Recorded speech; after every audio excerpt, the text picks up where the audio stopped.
Hello दोस्तों। आज हम इन्वायरमेंटल एजुकेशन में पर्यावरण की अर्थ के बारे में आज हम बात करेंगे। देखते हैं पर्यावरण का अर्थ, मीनिंग ऑफ इन्वायरमेंट। हम देखें इन्वायरमेंट जो शब्द है ये दो शब्दों से मिलके बना है। एक है इन्वार्न और दूसरा है मेंट। अगर हम इन्वार्न का मतलब देखें, उसका मतलब होता है घेरना, एनसर्कल करना, और मेंट का अर्थ होता है चारों ओर यानी चतुर्दिश। अगर हम इन्वायरमेंट को देखें तो ये फ्रेंच वर्ड से मिलकर बना है, फ्रेंच वर्ड से बना है। अगर हम देखें इन्वायरमेंट का अगर पूरे एक परिभाषा के रूप में डिफाइन करें तो वे सभी वस्तुएं जो मनुष्य को चारों ओर से घेरती हैं उसको पर्यावरण बोलते हैं या इन्वायरमेंट बोलते हैं। हम देखें पर्यावरण दिवस सर्वप्रथम 1972 में प्रस्तावित था मनाने के लिए, लेकिन सर्वप्रथम 5 जून 1974 को इसको मनाया गया और इसका होस्ट रहा अमेरिका। इसलिए 5 जून को 5 जून को प्रतिवर्ष हम पर्यावरण दिवस के रूप में मनाते हैं।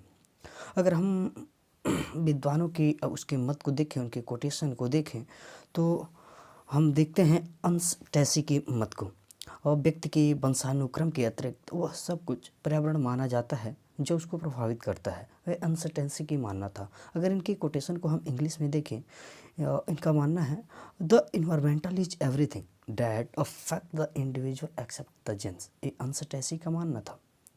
अगर हम सीसी पार्क की कोटेशन को देखें तो इनका मानना है मनुष्य एक विशिष्ट स्थान पर विशिष्ट समय पर जिन परिस्थितियों से घिरा होता है उससे हम पर्यावरण कहते हैं।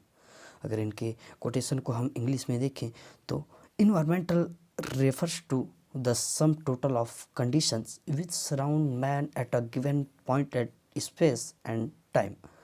और ये सीसी पार्क का मानना था। और टास्ले कहते हैं कि प्रभावकारी दशाओं का वह संपूर्ण योग जिसमें जीव रहते हैं वो पर्यावरण कहलाता है। अगर हम डडले स्टम्प की बात करें तो उनका मानना था पर्यावरण भावों का ऐसा योग है जो किसी जीव का विकास और प्रकृति को परिवर्तित और निर्धारित करता है। अगर हम आगे देखें तो पर्यावरण के घटक के बारे में हम देखते हैं पर्यावरण के कंपोनेंट्स कौन कौन से हैं। तो पर्यावरण के दो कंपोनेंट्स सामने आते हैं, एक बायोटिक और एक अबायोटिक, जैविक और अजैविक। हम देखें तो बायोटिक को हम देखें जिसमें लिविंग चीज़ें आती हैं, सजीव वस्तुएं, जीवित वस्तुएं आती हैं।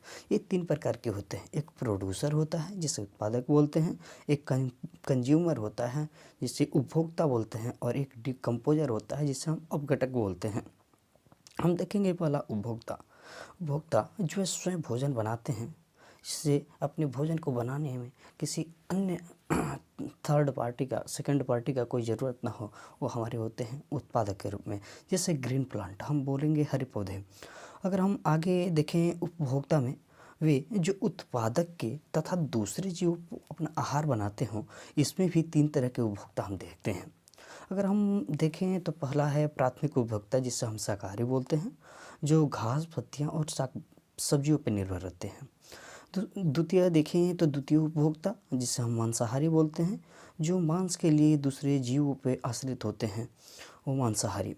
अगर हम तृतीय उपभोक्ता की बात करें जो सर्वाहारी होता है, और जो मांस प्लस शाकाहारी भोजन जो शाक पत्ती हरे पौधों को भी खाता है, वो सर्वाहारी में आता है।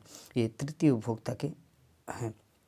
हम देखें तो तीसरा जो अपघटक, जो डिकम्पोजर होते हैं, वे ऐसे सूक्ष्मजीव होते हैं जो जैविक पदार्थ और जंतुओं का वियोजन में तो होता है, सड़ा गड़ा कर उसको ख़त्म कर देते हैं, मिट्टी में बदल देते हैं। वे जैसे केचुआ होता है और कवक। अगर हम दूसरे कंपोनेंट की बात करें जो अजैविक था, इसमें हम देखेंगे इसमें नॉन लिविंग चीज़ें आती हैं, और निर्जीव जो भी वस्तुएं हैं वो आती हैं। इसमें भी 2 तरीके का होते हैं, एक नेचुरल यानी प्राकृतिक और दूसरा आर्टिफिशियल, कृत्रिम। और हम नेचुरल में देखेंगे जैसे एयर, वाटर, लैंड, और आर्टिफिशियल में देखेंगे डैम हुआ, ब्रिज हुआ, और रोड हुआ। इस प्रकार हमने देखा पर्यावरण के अर्थ को समझा, पर्यावरण के घटक को देखें,